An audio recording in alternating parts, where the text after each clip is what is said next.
Anthony Melchiori, we're recording the show. It's a special edition. This seems pretty exciting to me. What do you think? Wasn't that a song or a group special edition? Oh, it was. And let's honor their memory as we watch this. I'm Anthony. Welcome to No Vacancy Live. That's my friend Glenn. You're watching the #1 show in hospitality.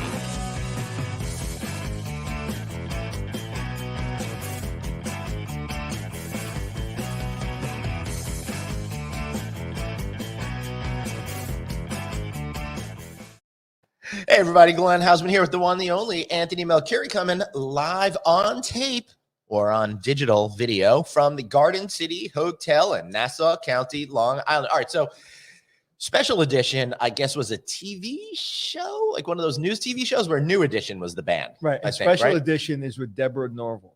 Yes. Right. I've been on that show probably 9 times, and it's always on something completely like irrelevant to what I do for a living. Right. It's like, Anthony, didn't you cross the street once? Yeah, let's have you on. All right, talk about that old lady that crossed the street with the umbrella. I was like, okay, I'll do that. And the worst was when I was on. Right. Remember when Sam Champion was on the channel? I shared a flight with Sam Champion once. Oh, really? I did. You're such a champion. He really was. Really great weather. I always knew what to wear the next day. Well, I was on his weather show. Remember when he was anchoring the weather show? Yeah. And it was the worst experience of my TV career. It was like we were going to talk about weather, and it was horrible. It was like it was horrible. Anyway, talk about horrible. How are you?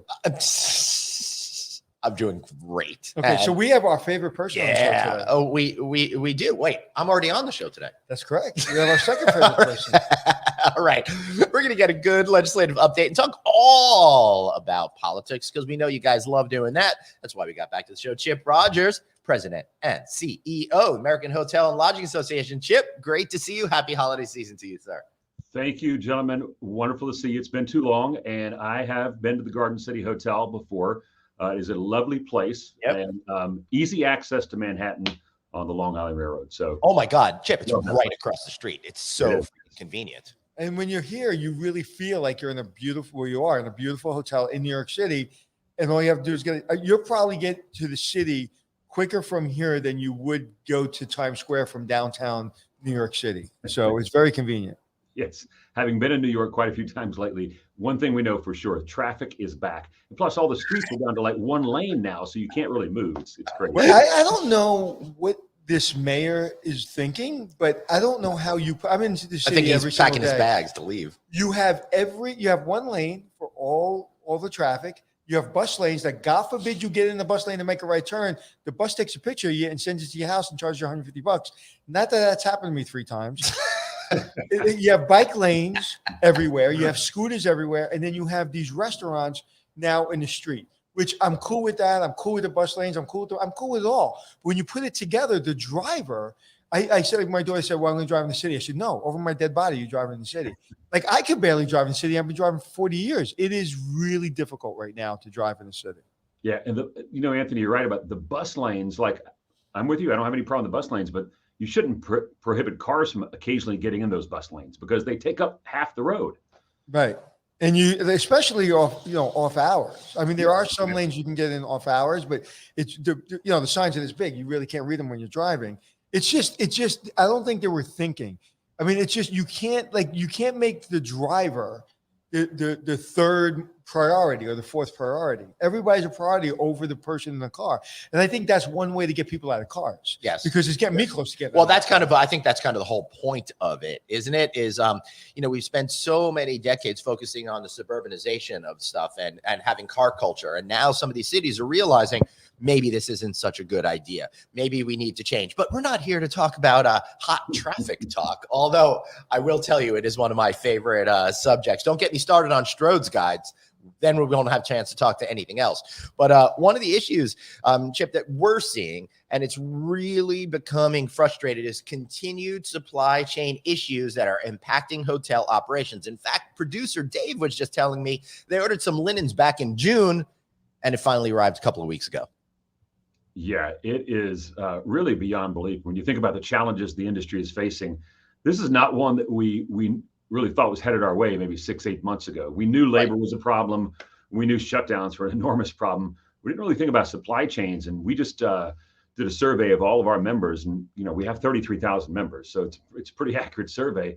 And almost 9 out of 10, better than 80%, Right. Are having supply chain problems that are impacting the way they do their business. And so, two things are reality. One, you are having a very difficult time actually getting the things you need, and if you can get them, they're in such high demand. The inflation on those items is incredible. So lots of challenges on supply chain right now, to layer on top many of the other things that hoteliers are facing. So, Anthony, the percentage of hotels experience a lack of availability for linens and other soft goods, 85%, F&B supplies, 76%, and day-to-day cleaning and housekeeping supplies, 72%. When I think about it, and this is a bigger conversation, that we put ourselves in this position. Like right now, I always say, it's my fault. It's always my fault. When I forget it's my fault, I remember it's my fault. Mm-hmm. It's our fault. We've put ourselves in this position to be reliant on other countries for 90% of our stuff. And it's just frustrating that we've put ourselves in this situation and then didn't realize that it's coming. I mean, it's crazy. Chip, you're involved in this every day. I mean, it just must be so frustrating. Yeah, it is, because at a time when hoteliers desperately need to make up that giant hole that was created throughout all of 2021 or 2020 and the first half of 21, just when they need their goods and services, just when they need labor, these things are becoming either impossible to get, difficult to get, or extremely expensive. And it's interesting, Glenn, you pointed out, those things that are necessary for cleaning a room every day. We've been having a debate in this industry about whether there should be daily room cleaning, and of course, it's pretty much optional in most places. Right. Now. I was about to say, I think the debate's over. I think it's gone. I mean, it's labor, and then you layer on top of that, do they even have the goods necessary to clean the room? It's really, really challenging right now. Well, I will say Crockford in Vegas, part of Resorts World, me and Glenn stayed there, and they're doing housekeeping 2 or 3 times a day, and I really enjoyed it. It seemed like service is really back at that hotel. Chip, in fact, it was the first time I think both of us felt we had the full hotel experience since the pandemic started. Not to give anybody guff over what we've been experiencing. It's been challenging, but it was nice to feel that again and feel we were in a place of luxury getting that specific treatment. No labor issues in our perception of our experience, and everything we needed was there. It was everybody amazing. was uniformed properly. Everybody was smiling. Yep. It gave me faith that we're going to come back. It's interesting. The 3 of us were at many months ago at the Riggs Hotel, and I mentioned to Glenn off air that I'd gone there last night. Same exact thing. The service was impeccable. Doorman out front, everything was A+. And so there are some hotels that are doing it extremely well right now. And it really does come down to, even if you have those challenges, it comes down to the leadership and the management at the hotel. And I know everybody's exhausted, but that's what it comes down to. My daughter who works in the 5-star hotel, I said, "Do you like your job?" She goes, "I love the people I work with." And she goes, "Yeah, I love my job because I love the people I work with." And so anyway, how do we see a light at the end of the tunnel with the supply chain? Well, I think on certain items, yes. On other items, no. I mean, even talk about microchips for putting in vehicles. No one could get a new vehicle right now. Yes, Chip, I had to extend my car lease 6 months because if I wanted to get a new one, it's going to take me 4 or 5 months. Yeah, it's crazy. But I think we'll start seeing some relief on this probably about the middle of next year. I did read an article the other day that we'll actually see a glut at some point. I think all of us would welcome that right now. But it really depends on the item. But we'll slowly but surely get back to it. Supply and demand will always rule the day. But right now we're having to create a lot more supply. And, Anthony, to your point, I mean, the most frustrating thing is we did it to ourselves. I mean, these are things that over time we offshored because it was cheaper to get it manufactured elsewhere than here in the United States. We're having to bring that back on shore. It's been going on for quite some time, but it's not, it takes a long time to build a factory. This $5 billion chip manufacturing factory that Samsung is building in Texas, I mean, it's going to take a few years before that's online and producing chips. Chip, I feel like you were at breakfast with us this morning because it's the exact conversation we had. And interestingly enough, I brought up a report that I saw through YouTube that was on CNBC talking about how Amazon has avoided some of these supply issues by doing their own, they've got Prime Air rather, and now they're into shipping as well. It turns out they're the 5th biggest shipper now in the Pacific Ocean area. So it's interesting to see how one company has been able to deal with it, but we as hoteliers aren't able to get past there. As a matter of fact, Chip, when it comes to supplying new hotels, this is anecdotal. These are not the exact numbers. I forgot what they were off the top of my head. But our friend Bruce Ford over at Lodging Econometrics was talking about this designer building a hotel in Miami Beach. The furniture was $500,000, and the shipping and the fees from the ports, $387,000. It's unsustainable. It's like when you get that rental car, the price of the car is less than the taxes, right? Right. It's just ridiculous. Yeah. So can you and the hotel industry do anything to encourage hospitality industry vendors to start manufacturing here, even though it takes so long and there's an uncertainty that when they're up and running, that the dynamics will still be the same, where it'll be profitable for those people here? Yeah, I don't know what we would be able to do about that, but I will say that again, just the general rules of supply and demand. Here's the reality: if you have a vendor that you work with and they run out of an item and they can go somewhere else to get that item, they may not be your customer any longer. And so that's right. You're going to do whatever is necessary to make sure that doesn't happen again. And I think we're in the process of doing that. But manufacturing is a very lengthy process, depending on what it is you're building or creating. And so this will happen over time. Mm-hmm. We've got to, especially those things that require natural resources that the U.S. Has, Right. Doesn't want to deplete. I mean, we've really got to focus on getting these things back on shore. There's legislation in Washington, D.C. to do much of that, especially around anything technology related. But we're paying the price for this in a very significant way. Yeah, like literally, things are getting much more expensive. I can't imagine Amazon's not going to have Amazon manufacturing soon. I can't imagine they're not going to manufacture a lot of their products, which to me would make sense to keep the jobs here in America. Now, before we talk about mandates and booster shots and things like that, where do you see, in talking to your clients, where do you see the urban hotels right now? You know, we all know the markets near mountains, near national parks, near beaches have done insane, better than 2019 in some cases. But where are we in New York City, San Francisco? Where are we? Well, let me tell you the good spots and the places I've been in the last week. Last weekend, I was in Miami, absolutely packed. And then went to Phoenix early this week, absolutely packed. Yeah. Here in DC, not packed. It's unfortunate, and it is a trend that has now gone on for almost 2 years.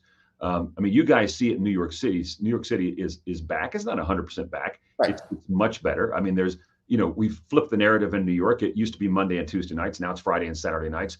But we're getting a lot closer to reality in New York.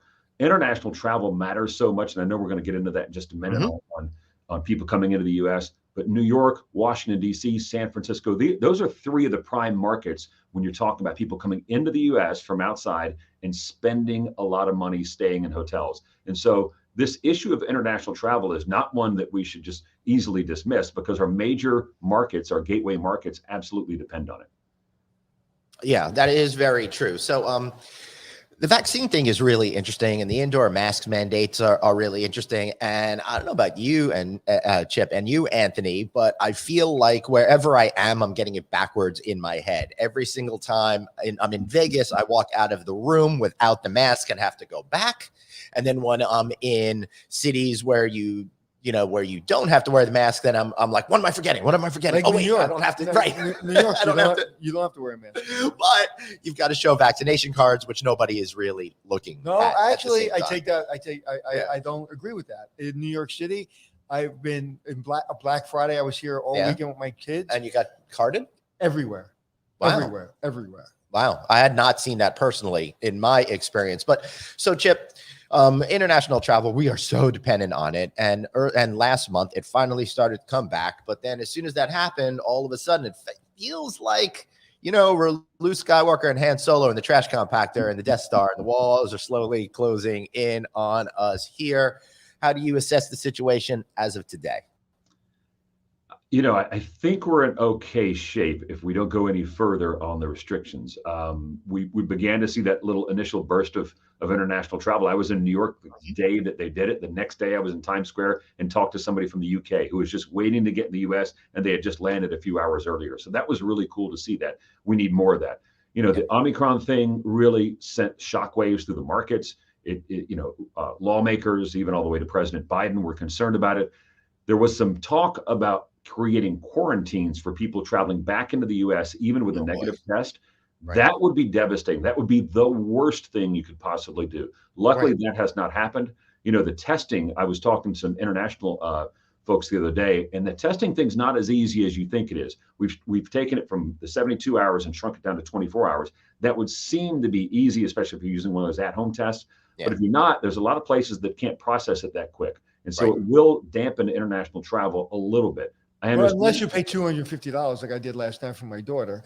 Well, yeah. But She some people we've been don't there budget before. for that. she was close to somebody that had it, and we wanted to check if she was going somewhere. And 30 minutes, I got it back, but it cost $250. Was it positive or negative? It was negative. Good for her. And negative is positive in this case. Right. Yeah, negative is positive. But here's the problem is that Omicron is not the last variant. And so what we don't want to do is every time there's a new variant, go through this process again, because it just sends the travel back down. You know, we were talking earlier about the mayor of New York, and I think we all agree on him just being a horrendous mayor. Yeah.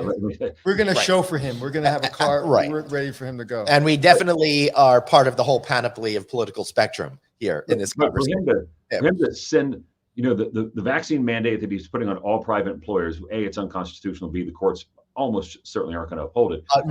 Chip, a judge this morning said, hold on a second. Yeah, it's silly, but here's the thing.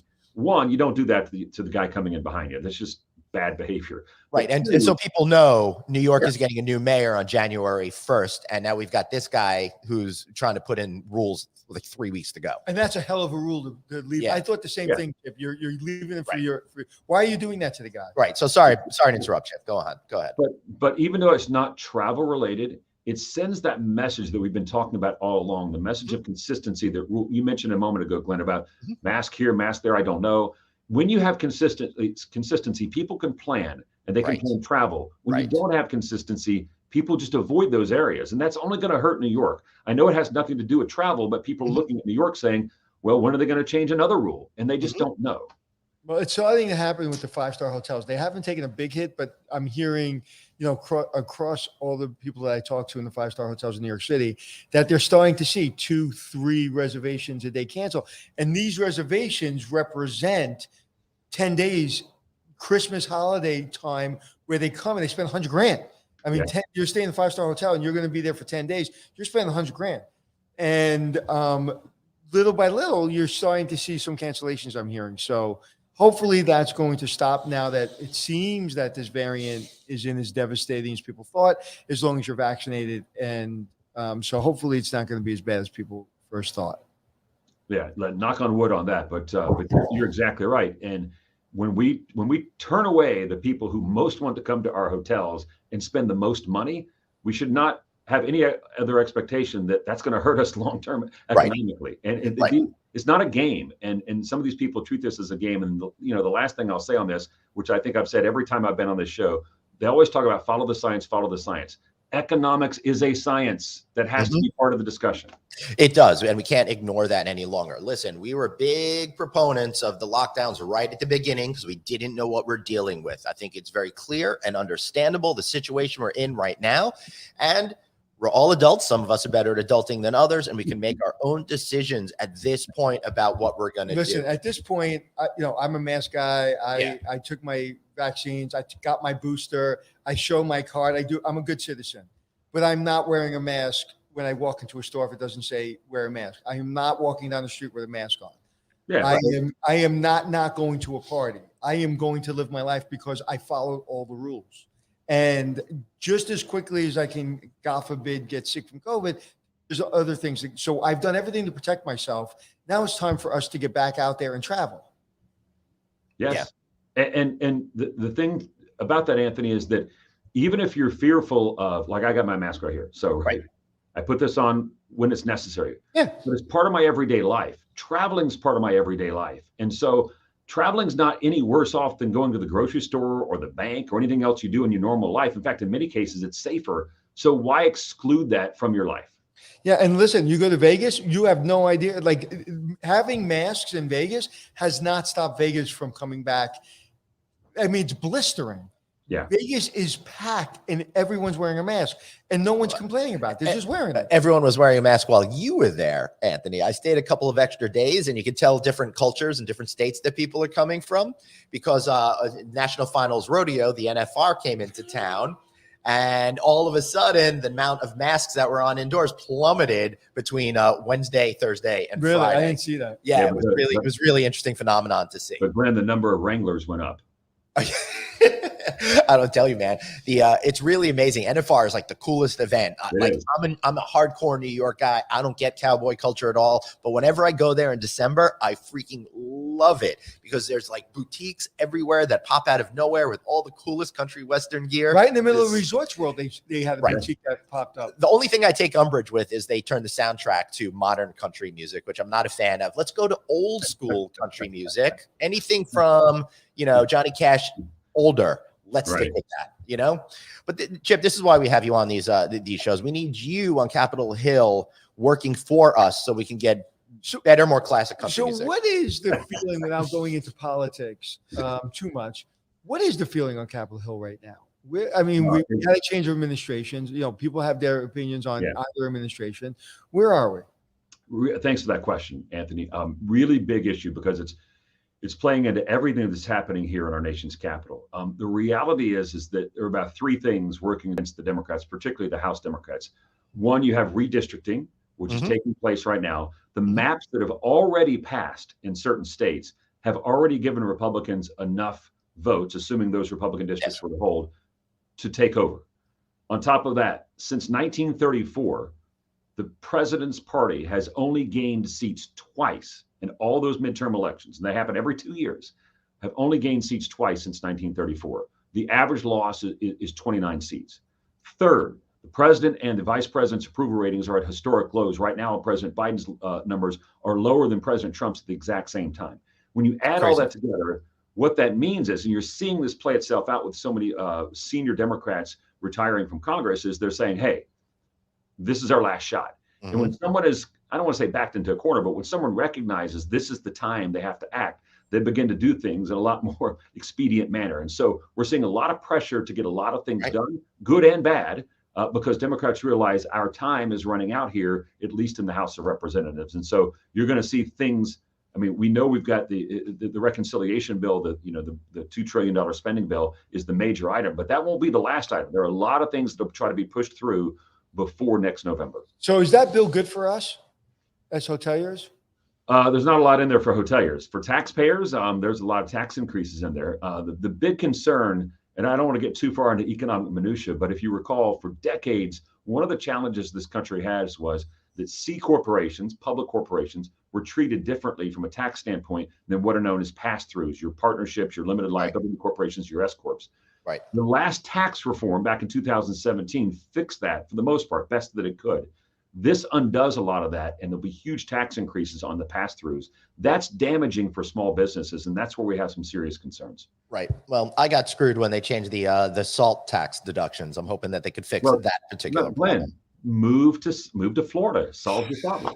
Dude, Chip, man, listen, I would totally leave New York if I could, but I'm kind of trapped where I am. And the thing is, I'm such a New Yorker, I don't even know if I can handle living somewhere else. Maybe South Florida, because it's almost legally required to move down there. But I don't think there's going to be any houses left in South Florida in about a week. That's a good point. I might just move in with my buddy Corey. He seems to have a big house. Or we could try something novel. Elect people in New York that lower taxes. How about that?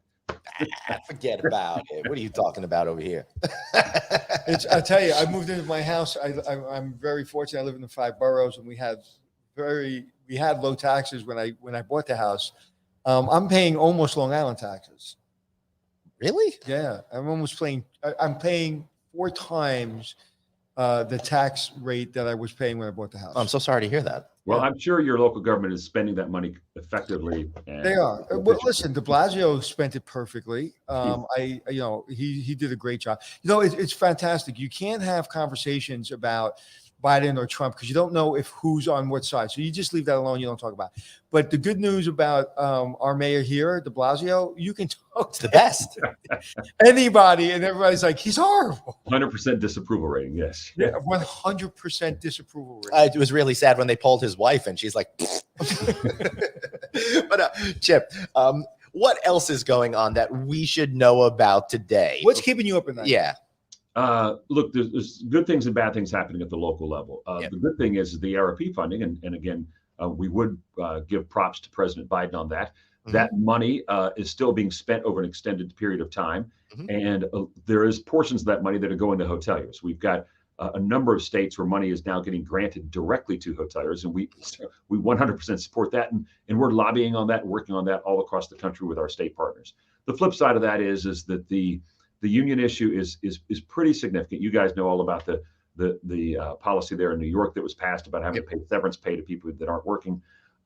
It's that type of mentality that is really spreading across the country. We've got these cleaning mandates. We've got these daily room cleaning mandates as well. And going back to our discussion on even having the supplies to clean a room every day. Right. And some of these things aren't well thought out. They're not. I don't think a lot of thought goes into it much at all. And we're having to fight that anywhere and everywhere. And then we, of course, always have the lingering problem of illegal short-term rentals, which plagues cities like New York that already have a housing problem. Anywhere you have rising housing prices, one of the things contributing to that are the fact that residential properties are being taken off the market and turned into commercial properties. Right. All that does is cause prices to go up. Yeah. The biggest problem, I think, and this goes beyond just hospitality, is a lack of critical thinking, particularly when it comes to our elected officials out there. People seem to just take things at face value without actually thinking it through and what the actual ramifications are. So it might seem like a good idea. Hey, let's make sure those rooms are cleaned every day because it'll protect people. But that is all the thought that goes through it. Nobody sits down and writes the list of the pros and cons that my mom taught me before making big decisions and stuff like that. Well, I don't know how it's right to tell a business owner how many people to hire, how many people not to hire, when to clean a room, when not to clean a room. Listen, the customer will decide where they stay and not stay. So if you're not cleaning those rooms and customers aren't happy, not getting daily cleaning every day, they're going to go somewhere else. So, and if they're not clean, to like this whole bullshit, excuse my language, of, well, we want to keep them clean because we want to protect the public. That's crap. They're not protecting the public because somebody cleans room and not cleans room. You're in the room for 3 days. You're basically, it's you. Yeah. So you bring somebody else into the room. They have a mask on. So it's all a bunch of nonsense. It's simply about getting into the owner's pocket, and that's a problem. I support the unions. The unions in New York City. I've worked very closely with them, and I'm a supporter. However, you cannot run somebody's business. Yeah. And, on top of that, Anthony, the idea that it helps workers is 100% false, because think about the policy of restricting how many square feet you can clean in a day. All that means is once you hit that limit, you got to go home. You're not going to get paid anymore. So why would you stand in the way of someone who wants to work more, wants to earn more money, an owner that's willing to pay them more?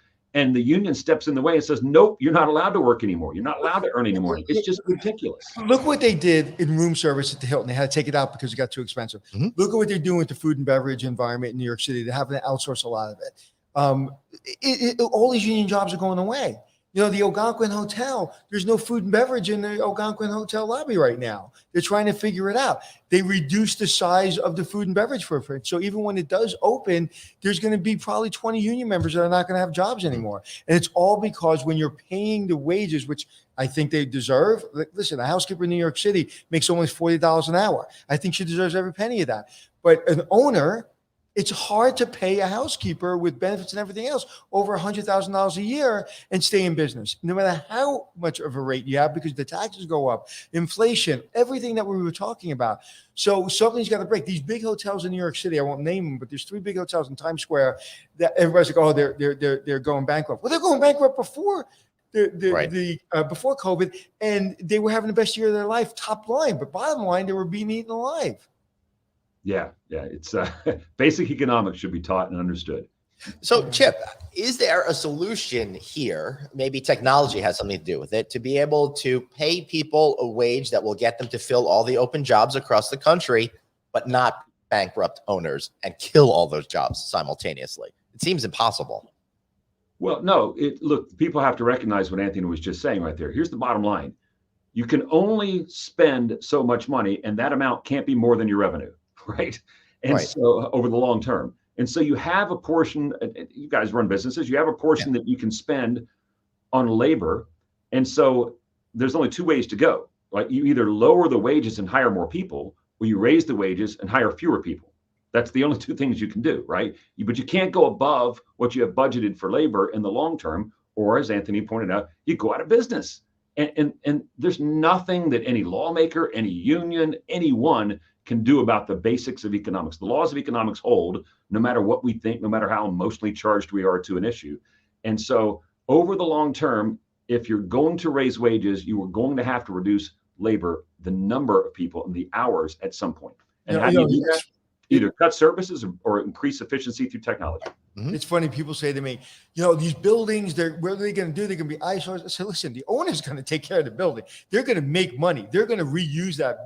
They just have to look at it. Okay, if I run it as a hotel, I make $1 million. If I run it this way, I make $2 million. Okay, close the hotel. Do you think anybody cares about, you think that owner's thinking about the employees? They're thinking about, how do I make money on that brick? And that is, listen, I've been in this business long enough to know that the union was very helpful, because I really believe that housekeeping and a lot of areas of the hotel business were being taken advantage of. And I saw it firsthand when I first got in the business. But then it got nuts. Then it got where Bellman and Dorman, again, love the Bellman and Dorman, but they get double time when they take a sick day because they're tips, which, listen, they're making good money an hour, but I don't want to hurt them because now Uber's hurting them because they don't make. So I think they deserve everything. Same thing with housekeepers.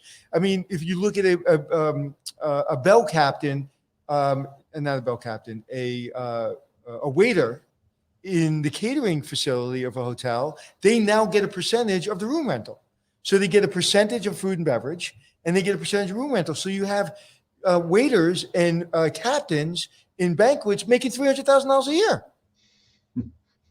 Literally. We need to send our children in a different direction, right? No, literally. They're job. 15 years ago, when I was running a hotel in New York City as an asset manager, the waiter, the captain in banquets, there's two of them, were making $325,000 a year between their tips on the invoice and their salary. That doesn't count the tips they were making that nobody saw. So it's gotten out of control.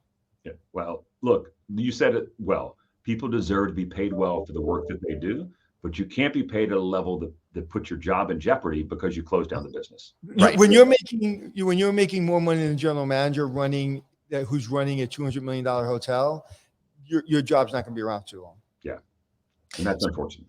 So, Chip, this is probably the last time we're going to have you on the show in 2021. Don't worry, we'll get back on in 2022, and I know I'll see you at the ALICE conference and stuff. Any final thoughts before we let you go today?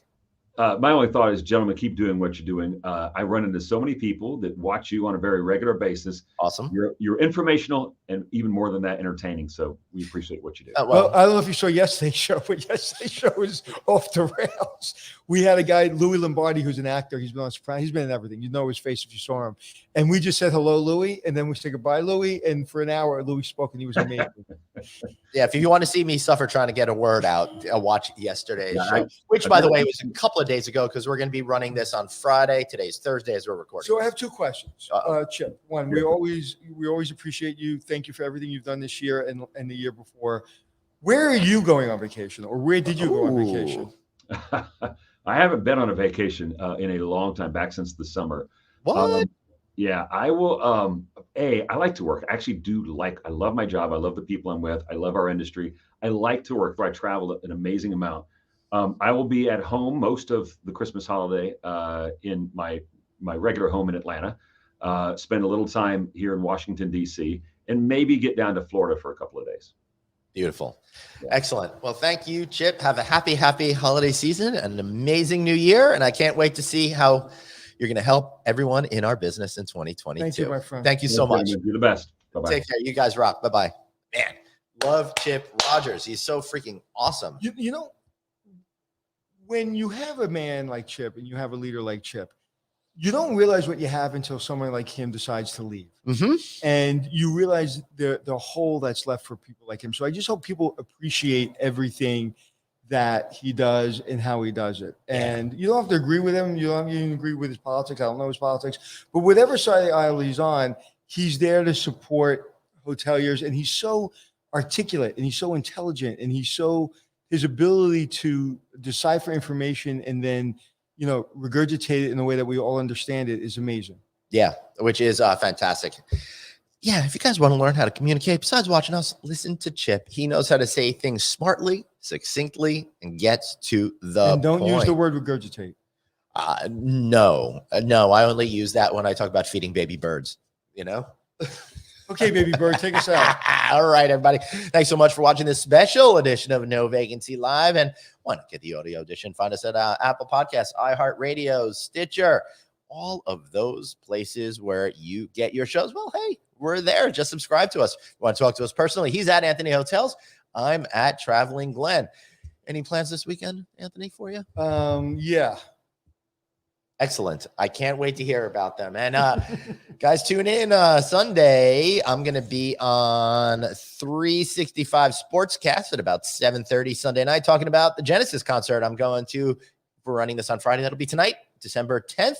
So if you want to hear about the Lamb Line down on Broadway or Mama or That's All or I've got the invisible touch. Well, we're going to be talking about that on Sunday. All right, everybody. Thank you so much for watching. Remember, you've got one life, so blaze on and Be kind to yourself.